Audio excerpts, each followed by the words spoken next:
Hello and good morning students. आज से हम चतुर्थः पाठः कल्पतरुः शुरू करने जा रहे हैं। तो पहले मैं रीडिंग करती हूँ, उसके बाद आपको समझाती भी जाऊंगी। प्रस्तुतो अयं पाठः वेतालपञ्चविंशतिः इति प्रसिद्ध कथा संग्रहात् संपादनं कृत्वा संग्रहितो अस्ति। जो आपका ये पाठ है कल्पतरुः, प्रस्तुत पाठ वेताल पचीसी नाम के कथा संग्रह से लिया गया है। क्योंकि वेताल कथा पचीसी जो है, वेताल पचीसी, उसमें 25 कथाओं का एक संग्रह है, इसी से लिया गया है आपका कल्पतरु जो पाठ है। अत्र मनोरंजक घटनाभिः विस्मयकारी घटनाभिश्च जीवन मूल्यानां निरूपणं वर्तते। तो ये जो कथा संग्रह है, इसमें बहुत सारे जो कहानियाँ हैं, मनोरंजक भी हैं, मनोरंजक घटनाओं से परिपूर्ण, और विस्मय आश्चर्यजनक घटनाओं से के द्वारा जीवन मूल्यों का निरूपण किया गया है, जीवन मूल्यों को समझाया गया है। क्योंकि घटनाओं के द्वारा जब हम किसी भी बात को समझाने का प्रयास करते हैं तो वो जल्दी से समझ में आती है। इसीलिए ये कथा संग्रह है, इसमें विस्मयकारी और मनोरंजक घटनाओं के द्वारा जीवन मूल्यों को समझाया गया है। अस्यां कथायां पूर्वकालतः एव स्वगृहोद्याने स्थित कल्पवृक्षेण जीमूतवाहनः लौकिक पदार्थान् न याचते। इस कथा में पूर्व काल से, बहुत पहले से, उनके अपने ही ग्रह उद्यान में जो कल्प वृक्ष था, कल्प वृक्ष अर्थात वह वृक्ष जिससे जो भी आप मांगते हैं वह आपको वृक्ष दे देता है।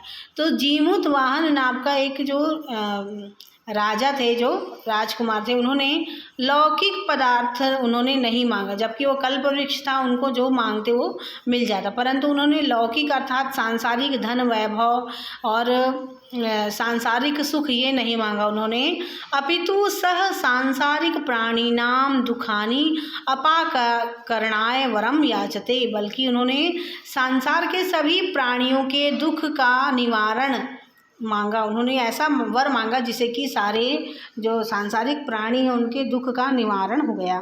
यतो ही लोक भोग्याः भौतिक पदार्थाः जल तरंग वद अनित्याः सन्ति।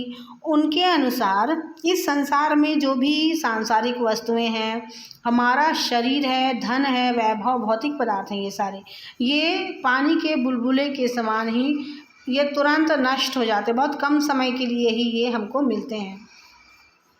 अस्मिन् संसारे केवलं परोपकारः एव सर्वोत्कृष्टं चिरस्थायी तत्वम अस्ति।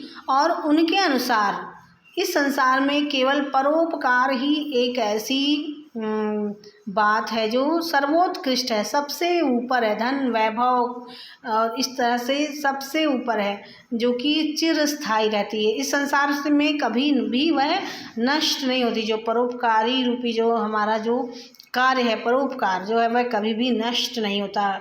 हमारे मृत्योपरांत भी वह संसार में सभी लोगों के साथ रहता है। तो चलिए कथा शुरू करते हैं। अस्ति हिमवान नाम सर्वरत्न भूमि नगेंद्र। हिमालय जो पर्वत है सारे रत्नों की भूमि है, सर्वरत्न भूमि है। नगेंद्र है ना, नगों का इंद्र, जो पर्वतों का राजा है जो हिमालय, उसमें जो सर्वरत्न की भूमि है वही है ना, हिमालय जो है वही सर्वरत्न की भूमि। तो वहाँ पर सब उसके भी ऊपर तस्य सानोः उपरि विभाति कंचनपुरम नाम नगरम। उससे भी ऊपर, सबसे ऊपर हिमालय पर्वत में जो सबसे ऊंचा पर्वत है वहाँ पर क्या था, कंचनपुर नाम का नगर। तो ये तो आश्चर्यजनक बात हुई ना कि हिमालय जो पर्वत है इसके ऊपर अगर कोई नगर हो तो ये तो आश्चर्यजनक ही बात हुई, उतना ऊपर कोई नगर बसे, यही आश्चर्य की बात है। तत्र जीमूत केतु इति श्रीमान विद्याधर पति वसति स्म। वहाँ पर जीमूत केतु नाम के एक राजा रहते थे। तो हिमालय के ऊपर कंचनपुर नाम के नगर में जीमूत केतु नाम के एक राजा रहा करते थे। तस्य गृहोद्याने कुलक्रमागतः कल्पतरुः स्थितः। उनके जो उद्यान था, गृहोद्यान, हर राजा के बहुत बड़े बाग बगीचे होते हैं, तो इनके भी बहुत बड़े बगीचे थे। तो उनके उद्यान में कई कुलों से, कई क्रम से चला आ रहा, कई जो उनके पूर्वजों के समय से चला आ रहा कल्प वृक्ष नाम का एक वृक्ष था, कल्प वृक्ष ही था वह। तो आज के लिए इतना ही। अपनी अगली क्लास में हम आगे का इसका हम भाग पढ़ेंगे इस पाठ का।